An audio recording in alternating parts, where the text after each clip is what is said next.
up, everybody? Welcome back, man. It's your boy D Fran. We back in a bit of another episode number 122 of D Fran Daily. We're back. We had a bunch of things to get into. We got to get into this 6ix9ine getting punched in the back of the head. Has he finally met his match? Or people finally had enough of 6ix9ine and his shenanigans? Also, the fault, because I wanted to speak about this the other day, but I didn't have a chance to get into it. I didn't have a chance to speak about it. The whole fake little Dirk person, Nelk boy, Steve will do it, because him and 6ix9ine have like unfollowed each other, and I'm going to speak more in depth about, you know, the dissolution of that, I would assume, partnership or friendship or whatever it looks like. Also, Joe Budden, and this is like media shit, Joe Budden sat down with academics and they kind of discussed the entire complex thing. And I want to just, I didn't even know, I don't think I ever saw Joe Budden speak about this in his podcast. I may be wrong about this, but I never really heard him break down the details of why he left Complex, why they didn't meet the certain terms that he wanted to meet. But I just want to break down the biggest fumble. Like, I would think losing Everyday Struggle, and we'll talk about this when I get into the story, is the biggest fumble of any media company that I've ever seen. And we'll discuss the terms of why it crumbled the way that it is. So before we get into anything, make sure you subscribe to if you're not subscribed already. You can follow the show, SoundCloud, Spotify, iTunes. Just search up D Fran Daily on wherever you listen to podcast audio at. You can follow the show, D Fran Daily, on Instagram as well. So the first thing I want to get into is the 6ix9ine shit. Let's get that one out the way and get over it. So apparently someone tried him, right? He's been on the internet. He's been going out with 42 Doug. We'll discuss that briefly. Did the little Perkio shit, put the King Von jacket on him. That fallout. So he's been out and about in Miami, and someone decided to, you know, take a swing at 6ix9ine. Let's take a look at that real quick.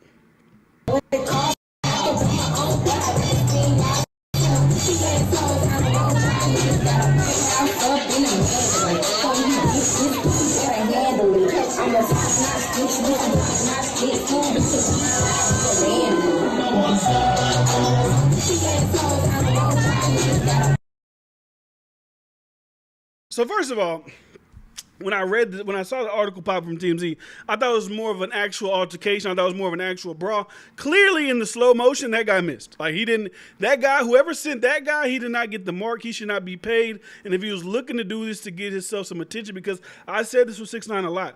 A lot of people will try to attack 6ix9ine just to get attention, just to get clout, just to be the guy to say, I'm the one that got 6ix9ine. And if that's the guy that got sent, it didn't even look like he hit 6ix9ine at all. Like, he swung, he whiffed, and he missed. And the thing about this somebody attacking 6ix9ine, and I said this when it comes to rappers respond to him, it only benefits 6ix9ine. It doesn't benefit you in any way, shape, or form to attack 6ix9ine. It just doesn't.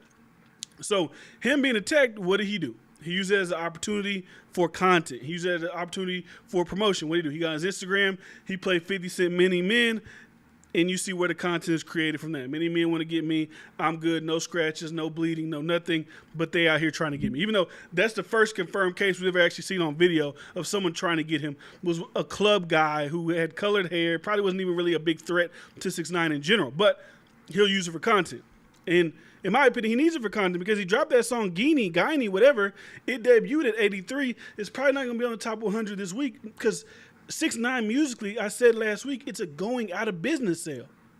That's all it is how can I generate the most attention in the shortest amount of time, capitalize off that, and then on to the next thing.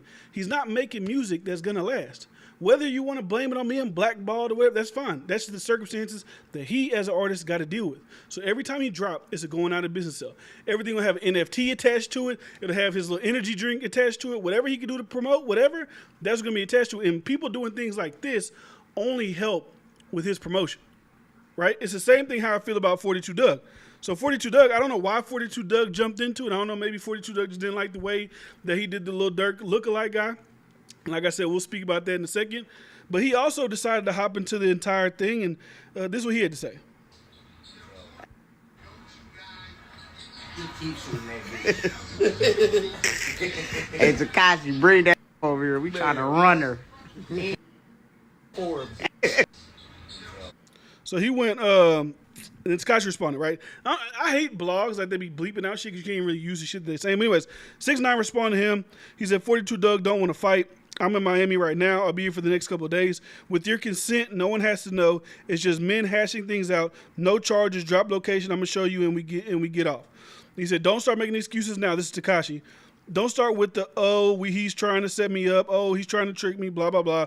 With your consent and my consent, it's all good. Pull up. And this is what I was saying. Just talk and make it more what it is. Bro, know what he came there for.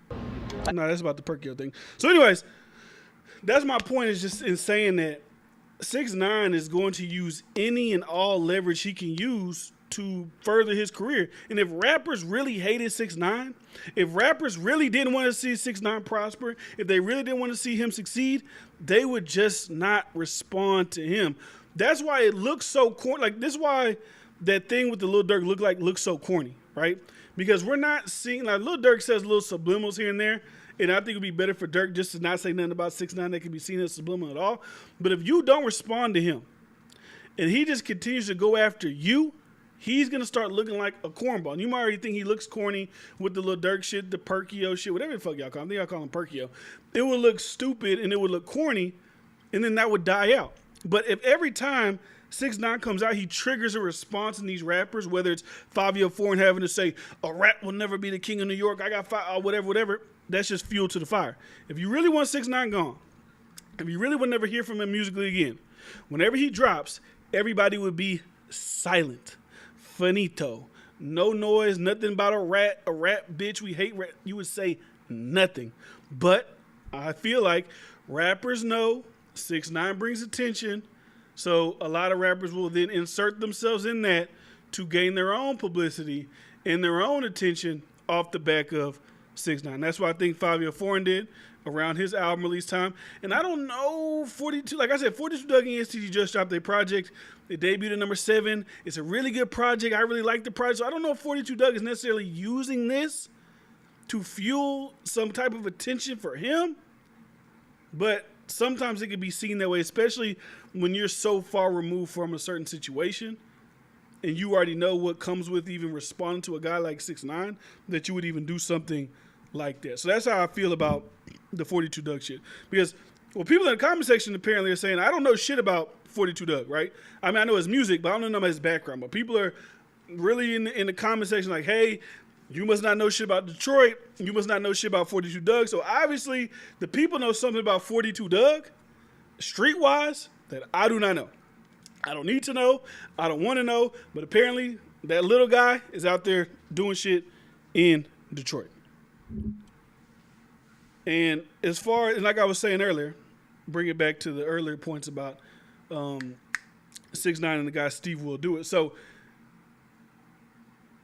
I think that 6ix9ine has fractured his last, he's fractured his last standing relationship outside of music, right? So him and Steve Will Do It. Steve Will Do It is a guy from Nelk. They're super popular. It's like white boy fun, white boy popular fraternity shit. They got their own beer. They do all NFT shit. If you don't know who Steve Will Do It is, you probably just not in that realm of YouTube, right? So pretty much he's just a white guy who's major. They into NFT shit. They into the beer shit. They do shit with UFC. They do all these type of things. Him and his homeboys interview Trump. Like, that's their thing. They're white boy famous. And 6ix9ine was attached to them. And I was saying using them would be good for 6ix9ine in his career. But then he used them and their notoriety to do this Lil Durk shit, right?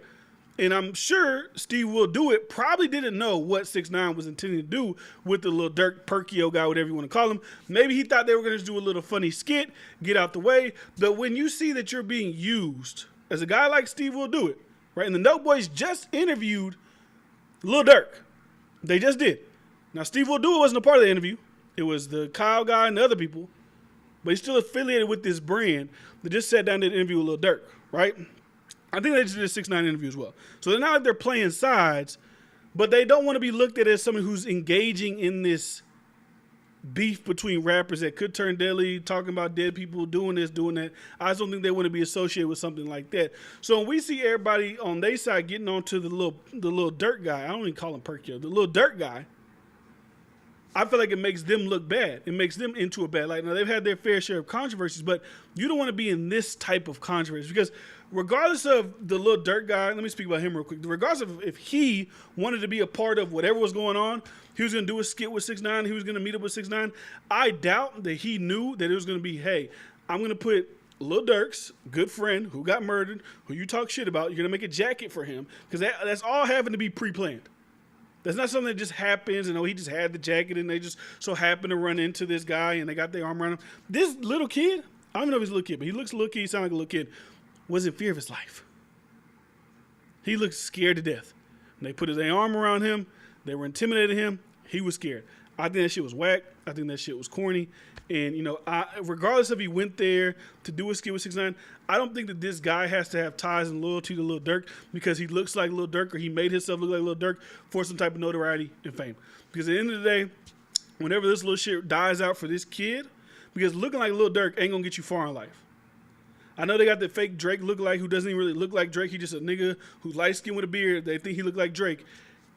That shit don't last forever. So I have no problem with this kid getting some type of money out of any situation he gets himself into, because at the end of the day, he's probably got a short run at this Dirk lookalike shit, and he's going to be out here. Dirk isn't going to provide for this man for the rest of his life.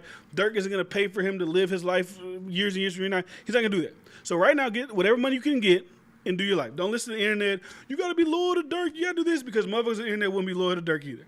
If they look like Dirk and Dirk brought him out the concert and 6ix9ine say, I'm going to pay you $10,000, they go get that $10,000 because at the end of the day, you got to worry about yourself. Like I said, because him and Lil Durk aren't even friends. You just look like me. I bring you on stage. It's funny. It's content. It's whatever. But I just don't like the after part where they're trying to expose the little kid. They're trying to do these things to him. And then, where was it at? The fake Drake responded with text messages about how this thing even got set up. So somebody named Mike, right? And I think this is the creator of Rap. If you know what Rap is, it's a very, very popular Instagram account. It's probably the biggest rap-generated, news-related Instagram account that doesn't have a face attached to it. Academics is obviously who Academics is. He's probably the most noteworthy. He's probably the most mentioned, the most talked about. But Rap, if you look at follower count, is the most followed Instagram rap account. So anyways, the fake Drake was texting somebody named Mike, and I'm assuming Mike is run by Rap because Rap also was texting with 6ix9ine, and it's a whole thing. So Mike said to the fake Drake, yo, someone I know is trying to get in touch with Perkio for a vlog. It's urgent. Can you please help me loop them in? Let me know ASAP. Fake Drake says he charges $3,000, which, hey, get your money. It's Steve will do it, but I'm going to let him know. So they're letting him know who is reaching out to do a vlog. And if the fake Dirk knows who Steve will do it is, he probably knows it's probably just a vlog with him because Steve will do does vlog. He gives out money. He does these things, right? So he's probably thinking it's just like the other guy who's a YouTuber who used him to go to the mall to fake people out like he was Lil Durk, right? So anyways, ask Steve if he's trying to have me, because fake Drake is probably looking at that as an opportunity. Like, well, shit, Steve be getting off the bread, asking me wants the fake Drake as well. So I'm going to Complex today at 4:30, but word, I'll let Perkio know, it's Steve. He said, gang, I'm trying to see right now. He said you could pull up too. Let me know. And then he responded. I sent him your number. 4 to 5 at the SLS Lux. He gave the phone number. Then the mic guy says, okay. He's willing to pay $3,000, but now 4 to 5 p.m. tomorrow, just waiting for Perkio to confirm. And I think the reason they did it for tomorrow is because they wanted to be able to get that little King Von jacket so they could put it on him and clown him. So anyways, he says, I might be gone. I won't be there. He's talking to fake Drake still. So then fake Drake responded after the entire debacle came out. He said, I don't fuck with that shit you did. Bro, shaking my head. I didn't know that was going to happen. I'm tweaking. He said, you clearly set Perkio up. You told me that tomorrow we were all going to meet up and do the vlog with Steve Will Do It. Nobody knew this rat 6ix9ine was going to be there. Yeah, neither did I, bro. But all right, think what you want. LMAO, he got $5,000 in hella clout. So he got paid and he got hella clout. But like I said, that's not the type, like, that's the culture that we live in. Like, oh, he got clout from it. Like, what clout did he get from it? I think the whole fake impersonating people is a dumb way to, like, think that you're going to get famous or think that this is going to last for you for long periods of time. But whatever people do it, that's their lane. But my thing is just the whole setup, even for the thought of the skit, is corny. I know the guy looks like Dirk, but it would only to me make real noise on the internet, and it made noise on the internet. But the only way it would be impactful on the internet, in my opinion, is if he actually was able to go in disguise and do it to Lil Durk. That's the only way I'd be like, oh, damn, he got him. Doing it to a fake lookalike of somebody, like if I go do something to a fake Michael Jackson impersonator in Las Vegas, like it's Michael Jackson, it's like, does that really have impact? Do you guys really think that's the? Oh my God, he got him. Oh my God, he got Dirk. He put the King Von jacket on this fucking little kid that looks like little Dirk. We love that shit. But like I said, fans nowadays, they're just fickle, man. They're just, you really ain't got nothing to say about it. So, and I'm gonna sum this up. I'm gonna move on from this topic. I'm gonna let So Academics went live yesterday, and he discussed the Nelk Boy 6ix9ine potential fallout, using me or using my brand to do some devious shit for you that I don't even really want to be a part of. So I'll let insider knowledge get to you guys here. I don't think Nelk was really a part of it, or I don't think they really know. I'm kind of giving them a pass. I don't know what your issue is with Lil Durk. Man, him and Lil Durk never seen each other in life. You feel me? Like, they never ever saw each other. Like, this is a make-believe beef. Like, they never saw each other. This is words among two screen names. You never saw each other. So my thing is, just don't sacrifice your homies. Don't sacrifice your friends for your beef. If you got beef with some other niggas, don't sacrifice me. And I know he know damn well not to sacrifice or try to sacrifice me. Don't do that with me. Because I will never set up a goddamn show. But at least if y'all gonna do that, if you looking for Lil Durk, Durk is on tour. Go get Durk. He's on tour. I'll Google it right now and tell you where Durk gonna be at. You don't need to get Perkio. Go get Durk. He gonna be on tour. I don't think no. Then that's pretty much the sum of what I had to say as well. Like, you use Steve Will Do It and his whatever with Steve Will Do It probably didn't know what you was gonna do. He probably thought, as far as content wise goes, because the Nelk Boys no content, they're pranksters, they're whatever. He probably just thought that you were gonna do a funny little skit, like if I did see Dirk, or we're gonna use you as a stand-in Dirk for just something that's funny. But 6ix9ine went about doing something devious with it, was obviously mocking the death of King Von, which to this point, the 6ix9ine mocking the King Von death, slide for King Von, like at this point it's kind of like played out. Like, only idiots on social media think that's like a really big diss. Like, oh, you haven't killed nobody for, like, y'all really want him to, because think if we catch Dirk on a street camera, gunning down Quando Rondo, gunning down whoever, what are people in there gonna say? They're gonna say Dirk is the biggest fucking idiot in the world. He was the top guy. He was the next one, whatever, and he went out sad like this. They would just call him an idiot. They'd go wild on him, they black out on him, like, he's the biggest fucking dummy. So I don't even get the continual hype around the slide for Von shit. And I get it. He says in his music, somebody kills my guy, we're going to slide for this guy. Whatever the fuck they say. I get it. But at the end of the day, shit's corny. It's played out. Like I said, 6ix9ine is on a going out of business sale.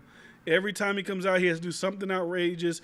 2 rappers will respond. He'll latch onto that for the next 2 to 3 weeks. And he's going to disappear. He's going to come back in September. He's going to have a new NFT. He's going to have a new this, a new that, sell this, sell that. And then that's going to go out of business. The career of 6ix9ine musically is dead.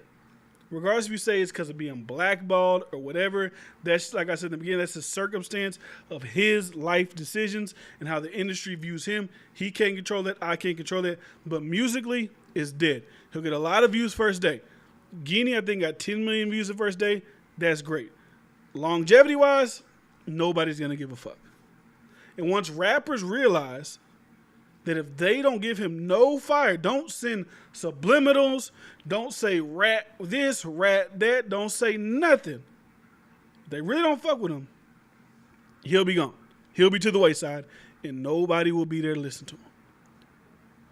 And that's all I got on that. So moving on, I wanted to speak about this complex shit because I think this complex shit is let me read some of the things that my boy Flying Low said. Flying Low said, you think he paid the kid to take a swipe at him? Oh, I don't know. That's interesting. I doubt it. It's possible because you never really know in this music industry, but I doubt he paid the guy to try to punch him. His music don't last. It's trash. It's basic. It's done. You asking black people to just be quiet and chill. LMA, good luck. I mean, but with him, it's like, why give that guy energy? If you already know nothing's going to come of that but bullshit, you might as well not give the guy any energy at all. So anyways, like I said, I want to talk about the biggest fumble, in my opinion, in media history. So there's only certain times in media where you come across these shows that I feel like you have to, you have to keep, you have to, you got to keep them any means, ways possible. Spotify, they had to keep the Joe Rogan show, right? Power 105, you got to figure out a way to keep the Breakfast Club long term, because if you lose the Breakfast Club, you lose everything. You got to keep that show. Even like white people, Rush Limbaugh, they got to pay him $70 million a year just because he's who he is. Like, there's certain shows, there's certain things that you have to keep around or you'll be dead. And Complex lost Everyday Struggle. Although they came back with Wayno, they came back with Star, we all know it was never really the same when Joe Budden left. And I was a Joe Budden fan after he left. I'm still a fan today, but I don't really ever think I heard him break down the numbers to why he left Complex. So let me read this article, because him and Academics did an interview. They did a part 1. You go watch on Spotify. Like I said, if you're into media type of shit, it's a pretty interesting interview to go and watch. So, as reported recently, former co-host Joe Budden and DJ Academics recently reunited to record an episode of Axe Spotify podcast Off the Record. The first episode has nonetheless already created headlines, as the two hosts revisit their time spent together, be it with Everyday Struggle or with their respective Spotify deals. In one clip from the episode, Joe Budden dives into why he ultimately left the Everyday Struggle podcast.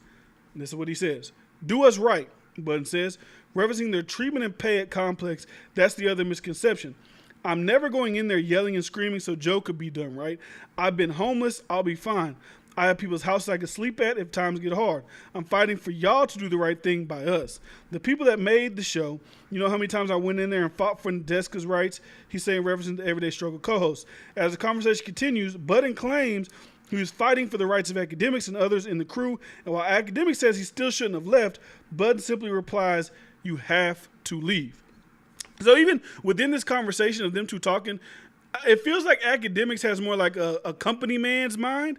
And I get it, because you can use the company to elevate to higher levels. Obviously, Academics getting on Complex heightened his public profile, because he was seen then as more than just a YouTuber. Signing to Spotify with a podcast deal makes you more than just a YouTuber. It makes you a legitimate mainstream factor, because if you're only on YouTube, no matter how big you are, people will tend to only refer to you as YouTube until you sign with some type of major backing. That's just the facts of life when it comes to being mainstream. So anyways, as the conversation continues, Budden claims he was fighting for the rights of Academics. And he says, "Think about our place in those shows and what it was delivering and what it potentially could deliver if you ever got the ad side right of this show. And now think about what you were getting paid. What was I being paid? What the mic and the sound people were being paid?" Budden continues. "Academics argue that you have to be realistic, especially when there's a contract already in place, that you operate in good faith. Academics went on to reveal that during contract negotiation with Complex, he told them he only wanted to make a certain amount and he'd be straight, give the rest to Joe. And then Joe Budden disagreed, was like, don't ever do that again. Don't take money from yourself to try to give to me." This is where the money part comes in. This is where I feel like the fumble comes in. Joe Budden says, "I was getting $22,000 a month," which to anybody else, you got to think, if I was going to wake up every morning and go do a daily, I do a damn show right here for free, pretty much.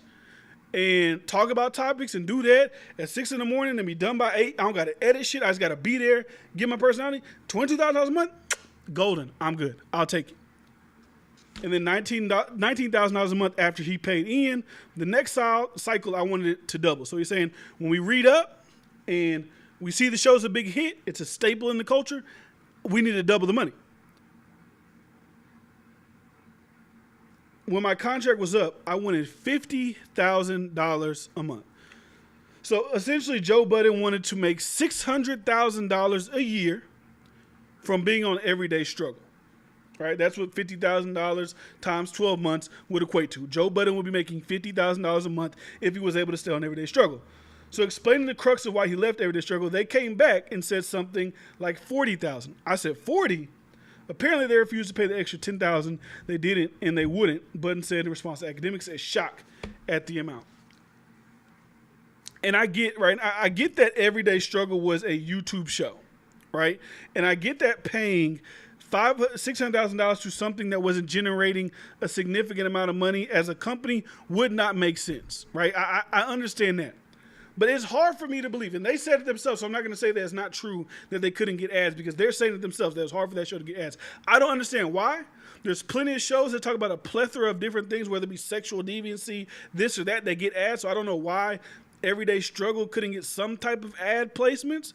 But regardless, I think that investment alone in giving Joe $600,000 and keeping Everyday Struggle just for the brand of Complex is worth more than that. I feel like that might even be a low ball. I did because I can assume, right? Charlemagne and them, they've been on Breakfast Club for 10 plus years, right? Breakfast Club is great. They still do interviews. It's all great. It's all good. They have a voice in the conversation pretty much at all times, right?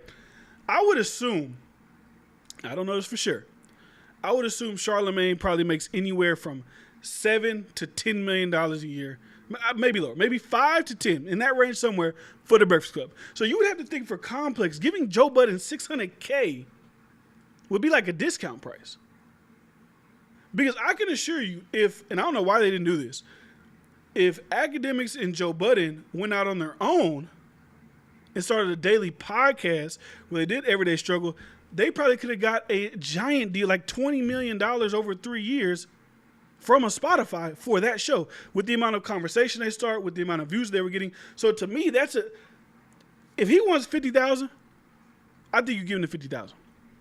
Now, like I said, I don't know how the budget set up at Complex. I get it. Y'all got Sneaker Shop, and Hot Ones is like another mainstream, like white person show that's huge. Sneaker Shop does whatever it does. But you got to think, in what y'all do with Complex, hip-hop shit, as far as that medium goes, I feel like for that amount of money, $600,000 a year for Joe Budden and Academics to stay on that show, to me, that's a steal. That's what I think. Because I think in today's marketplace, if Academic says he made Academic said for his podcast with no proof of concept, obviously just off his YouTube, just off his name alone, Spotify paid him millions of dollars for his show, just off the record podcast. Coming off the back of Everyday Struggle and seeing what it could generate, seeing what the people liked about it, seeing how much conversation it created, you don't think they could have made like at least $20 million over a 3-year period off of that one show? 4 times a week or however many times when they want to do it? I think Complex, they fumbled that. Now, this is Joe's side. Complex didn't get a side. I never heard Joe talk about money, so this is new to me. But I think as far as media goes, this is probably the biggest fumble of a show in media history. Especially in comparison to where you see these contracts that are coming out now and the amount of views people are getting now with the amount of money and contracts they're getting now. Because I think Everyday Struggle, Everyday Struggle is high. They was making like what 300 to 400,000, maybe even 500,000 views per episode just on the video. Let's say you potentially could have tacked another 100, maybe 200,000 in just on the audio. We're talking about 700,000 viewers per day through audio and video. And you telling me, I see all these podcasts, I watch them all the time. They got ads in the beginning, they got ads in the end. They talk about way worse shit. You telling me you couldn't figure out, somebody in that building couldn't figure out how to get ads for this show? To me, it's just, I think they just didn't want to deal with Joe Budden no more. They didn't like probably his over-aggressive attitude. That's the only thing I can think of. You just didn't like the way that Joe ran his shit. That's the only reason I can think of why, as a company like Complex, you wouldn't give away that money. Especially for a show as successful as it was. Especially as a show that is bringing you so much brand relevance in something that you talk about. They talk about hip-hop. They talk about music in general, but hip-hop, we know hip-hop is the most popular music genre in the nation. You want a foothold in that. You want a share in the marketplace of that. And Everyday Struggle gave you that marketplace. And I just think if it was true that they're missing on the 40,000, they gave you 40, we're saying, hey, I want 50, you miss on that 50, you're a fucking idiot. And whoever's the CEO, the CTO, the CFO, the chief financial, you find the money. For Joe Budden, you find the extra 120,000. You just got to find it somewhere. And if we ain't got a marketing team that can't get ads for this, we got to get a new marketing team. So let me see what y'all got to say about this real quick. So anyways, I don't believe Joe at all. He was out for himself, and he didn't get his way. All signs point to Joe always wanting to get his way first. Fight for the others. That man wanted full control of Slaughterhouse Singles. F out of here. Hot takes, give the show more times. Say a year, it would have fell off too. I don't think so. I honestly don't think it would have fell off. I think the continued conversations, the way that it was so hot, I just can't fathom how it would have fell off over that time. They would have probably reinvented it in certain ways. And I'm not saying it had to last 10 years like the Breakfast Club. I'm just saying to have Joe on for another 2-3 more years to give him the extra $10,000 a month that he was asking for, I think that's something they probably should have or probably would have done. Obviously, they wouldn't have. They should have. Just like Kanye, Joe wraps his personal issues around collective struggles, i.e. fighting for creative. See, I'm not worried about all that shit. All that, that's a good point, because Kanye does do that. He tries like, all men in these relationships, nigga, you worry about your problems. All that, I'm worried about the Deska, I'm worried about academics, I don't know about all that shit. I'm only talking about that, hey, I want 50, I deserve 50. I think that for that, he probably does deserve his 50. So, and Charlotte could do that because he played the role for a while, built up a relationship with the big wigs. In Complex's defense, people were not getting the big bags they get today for podcasting and online commentary. Joe broke the financial barrier with his first Spotify deal. And when did he sign to Spotify? Did he sign to Spotify when he was still with Everyday Struggle, or was this this was a post Everyday Struggle deal? I think maybe it was post. I think it was maybe post. Because didn't he say on his podcast that Diddy in Revolt gave him $1 million to do State of the Culture? I could be wrong about that. But if Diddy's going to give $1 million, Complex, you got to keep him for 600. Because if we're going to be honest here, Everyday Struggle is way better show than State of the Culture. Like, State of the Culture is like, who gives a fuck about that show? So, as far as the money, I don't know about all that, hey, I'm doing this for academics, I'm doing this for Nadeska, all that shit, that's all wishy-washy shit. I'm speaking about just paying Joe Budden $50,000 a month to do Everyday Struggle at the time when it was the most talked about show in hip hop. You sign that deal and you keep Joe Budden. So, I do want to speak about something real quickly. I'm getting off that. I don't know if you've seen it or you watched. Maybe you watched it, maybe you didn't. I don't know. I did a video the other day where I was discussing AD from No Jumper and China Mac fighting over the food show. And I'm just so surprised how many like street guys hop in YouTube comments. I'm not mad at it. I like comments, engagement. It's all great with me. It just helps the algorithm out. Comments hard away, whatever. But people was really trying to tell me it was more to it than just a fucking food show. And then people were in the comment section asking me if I was a gang member because I had on a Houston Astros shirt, which they say is tied to the Hoovers. I didn't know that. I'm from Houston. I just know that means Astros. And it just blows. Seeing situations on social media and how different people can take different scenarios and take different situations and twist them into this whole other thing. At the end of the day, that fight was premised off of a food show. Regardless of, but no, he stole his idea. He was going to eat the tacos, and he ate tacos, and he wanted to eat tacos first. They still fought over a food show. And even when AD discusses how the premise of this fight happened, he pretty much said the same thing I said. And everybody else on the panel pretty much said the same thing I said. These guys got into a fist fight over the concept of a food show. But people be so adamant to defend whoever they like. Like, they love China Mac. China Mac's the realest. He stepped up when other YouTubers wouldn't step up. Bullshit. I don't give a fuck.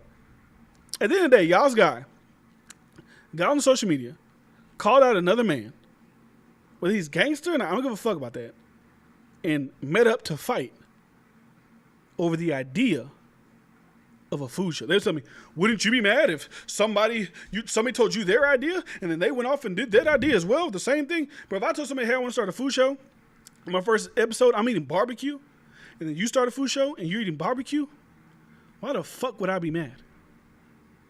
It's like, hey, I'm going to start a music podcast, and then you start a music podcast. Oh my God, there's a million fucking music podcasts. There's a million food eating shows. There's a million of them. The only reason, I'm going to say this again, I'm going to get out, because I don't really give a fuck about this. I just like engaging with people in the conversation. People was really into that one. They was really mad about that one. Got a whole bunch of dislikes. I was confused. But the only reason China Mac wasn't mad that AD made a food show. He's mad that AD made a food show, and it was pushed out and premiered on No Jumper. That's a bigger platform. If AD had 10,000 subscribers and put a food show, he wouldn't give a fuck. He gave a fuck because what he deemed as his idea for eating tacos or whatever the fuck was put out on a bigger platform. That's why he was mad.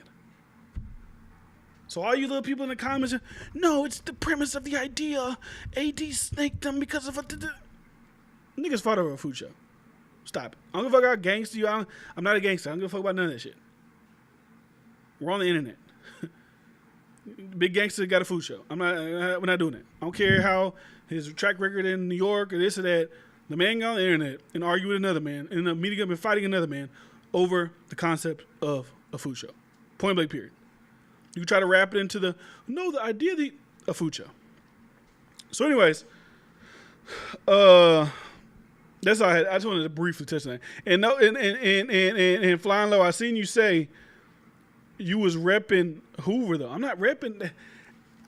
I'm not a gang motherfucker. That is the Houston Astros are bigger than the Hoovers. I'm sorry. The Houston Astros logo is bigger than the Hoovers. If they use that, hey, they repping the Astros at the end of the day. So I do want to, this is going to be the last thing I want to speak on because I've seen this going on social media. Obviously, people are upset. I just hate whenever, and this is about Stephen A. and Kyrie Irving, right? I just hate when black people talk about other black people. And there's different ways to do it. I can see some people like, well, you never speak about white players, or you never do this, you never do that. Let's be honest. Majority of the leagues that these guys speak about, majority of these people care about are black people. So, of course, the majority of people they speak on is going to be black people. But even for Stephen A., I think even he got on Aaron Rodgers with the whole COVID thing. I don't remember. Maybe he did. Maybe he was a piece of shit with that too. But anyways, he went off on Ben Simmons. And I ain't gonna lie, he did go a little over the top with Ben Simmons, right? It was a little extra. It was a little like, hey, like I don't really say too many things on this show that I wouldn't say to somebody if I was interviewing and something like this. I don't know if a lot of things that Stephen A. says on his show, he would actually say to people that are in front of him. I don't know. Maybe he would, maybe he wouldn't. But this is what he had to say about Ben Simmons, right? Let's take a listen. Irvin is one of the most selfish superstars we've ever seen, and obviously one of the most selfish athletes we've ever seen. I didn't say the word the as in number one, because obviously he ain't got nothing on Ben Simmons. Nobody is worse than Ben Simmons. Ben Simmons might also be the weakest, most pathetic excuse for a professional athlete we have ever seen in not just American history, but the history of sports. I can't think of a professional athlete that has come across more pathetic than this man. Friday on Countdown, what did I say? They came out with the news. They said Ben Simmons gonna play game 4. I said, excuse me, it's 72 hours from now. I'll wait. I'll wait. I said, I'll wait. It's 72 hours from now. Come to me Monday, because that brother ain't playing. Notice I said.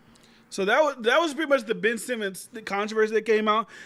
Jamie Foxx came out and was like, pretty much the whole like, oh, you only want to tear down black people, yada yada. Like, when a guy's doing his job and he's speaking out against athletes, I think it's good to put in that box that I'm speaking about you in your realm. Like, if I come out and say, hey, this album was trash, this is that, and it's not for me to say that artists can't feel a way if somebody says their music is trash, because their music is them. But most times I'm keeping it in the realm of music, not you as a person, not you personally. And I feel like the same could be said with athletes. I don't know if you're weak mentally as a person in your regular human life, but I'm criticizing you as an athlete, man. They've been criticized forever. You get praise, you don't get praise. And I don't really know too much about the whole Ben Simmons shit. I know they keep saying he wanted to play, then he don't want to play. He got mental health issues.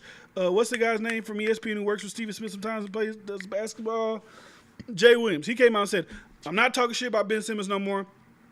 I'm only protecting Ben Simmons. Ben Simmons has made it clear that something is going on with his mental health. And in a way, I respect that, because at the end of the day, you don't want somebody to, you don't want to be trashing somebody and the next day they kill themselves and then you feel bad. The thing about Stephen A., obviously Stephen A. don't give a fuck. So he's going to get the most flack about it.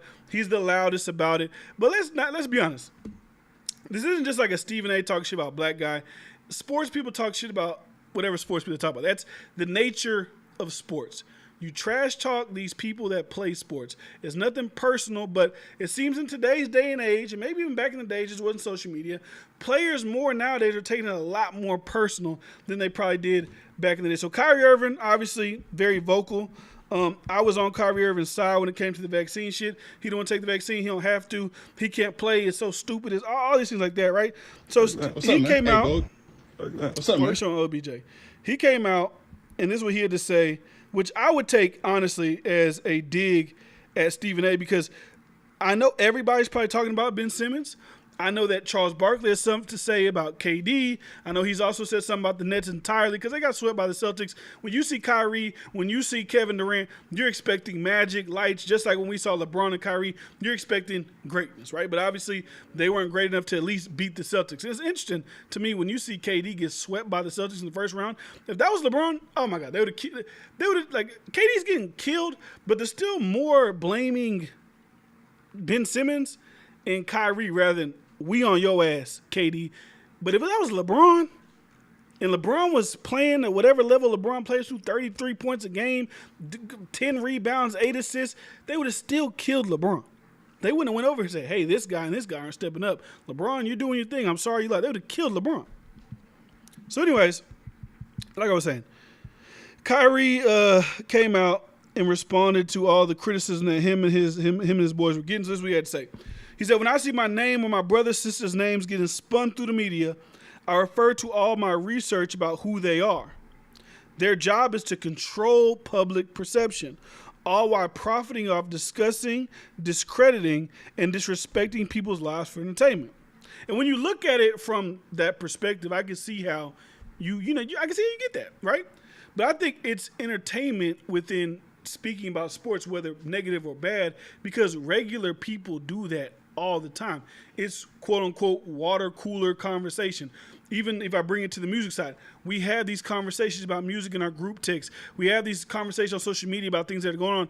Conversations are happening every day, whether it's on or off TV. These people who are discussing it, Stephen A's, people from Barstool, Bill Simmons, whoever is speaking about it, Skip Bayless, Shannon Sharp, they're just the ones of us that are getting paid to do it. That's the only difference between them and people even like Legend of Winning, who discusses sports on social media and whatever.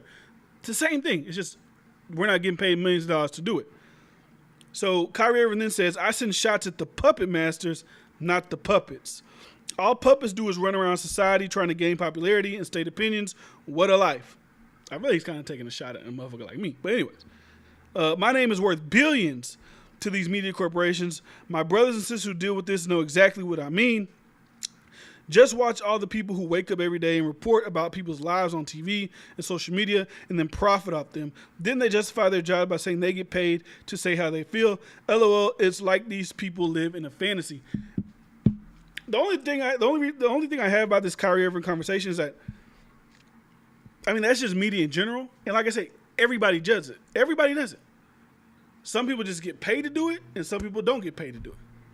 Because when KD has his show with whoever he has a show, and they're going viral for talking about certain subjects, that's what they do. When you see these guys from the Pivot podcast or whatever, the I'm Not a Player podcast, you see them talking about Russ, you see them doing this, you doing that, they're going to the media. Whenever you see Draymond doing his podcast and he's doing there, and he's going on TNT with Shaq and them, everybody's doing it. Some people just getting paid to be a part of the discussion.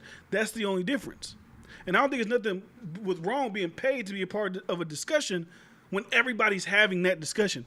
It ain't just Stephen A. that's talking about Ben Simmons being trash or Ben Simmons being sensitive. The local guy who lives in Brooklyn who's eating at the bodega right now is talking shit about Ben Simmons. He's just not getting paid to talk about Ben Simmons. So it's easy to go after people in the media because you're not in the media.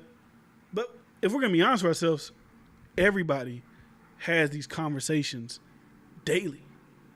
And they probably say a lot more worse things about Ben Simmons or Kyrie or whoever is playing than people in the media actually do.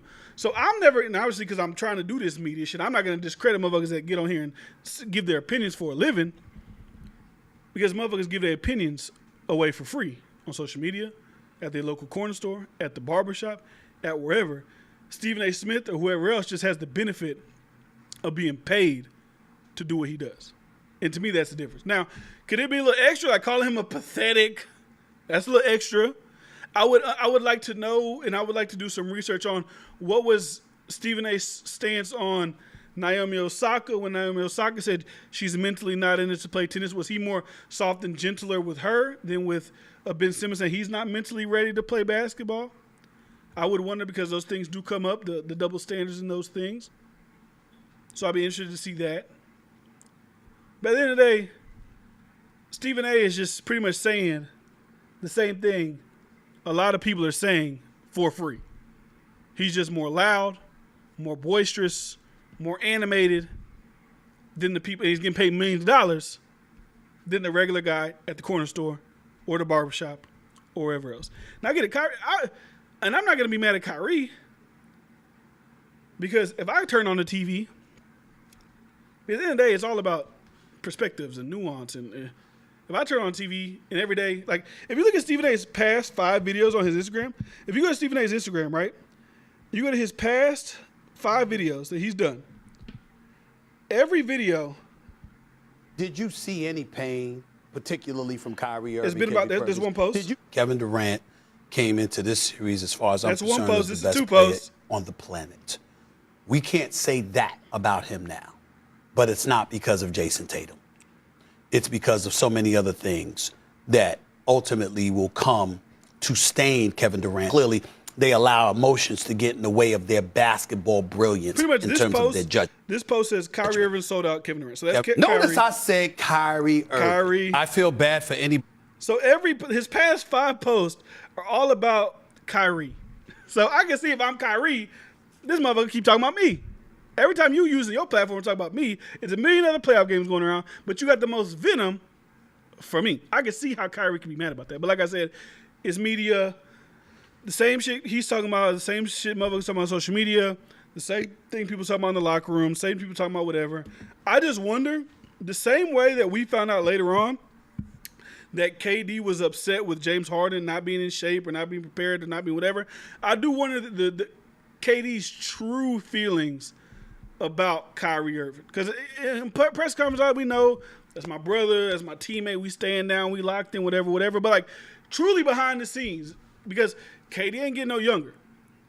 And when Brooklyn got linked up together, we got, at one point, I don't know their roster right now, but, like, they had KD, Kyrie, LaMarcus Aldridge, Blake Griffin. Like, they had all these names, and you're expecting it to mount to something. But if your team ain't able to play together, if your team ain't got no chemistry, people like the Celtics who have that chemistry, the Celtics roster, the Jalen, whatever the fuck his name is, the Jason Tatums, the Marcus Smart, they've been able to build that chemistry. They might be able to go all the way. I don't know if they're going to win it, but they might be able to go all the way. The Warriors, they built up that chemistry. Of course, these teams are going to be better than a team like that just got a bunch of names on it. Look at the Lakers. Lakers can get shit right, and they're not even in the playoffs. So that's all I got today. Make sure you subscribe if you're not subscribed already, man. Make sure you go follow the social medias, D-Friend Daily on Spotify, SoundCloud, iTunes, D-Friend Daily right there on Instagram as well. I appreciate you guys for tuning in. I appreciate you guys for liking the video, sharing the video, do whatever you guys do when it comes to entertainment that you guys do. Share it on your social medias. Tag me in it. I'll repost it, D-Friend Daily. I'll see you guys tomorrow. We got more shit to talk about. And that's all I got, man. Make sure you guys enjoy your day. See you guys next time. It's your boy D-Friend. Peace.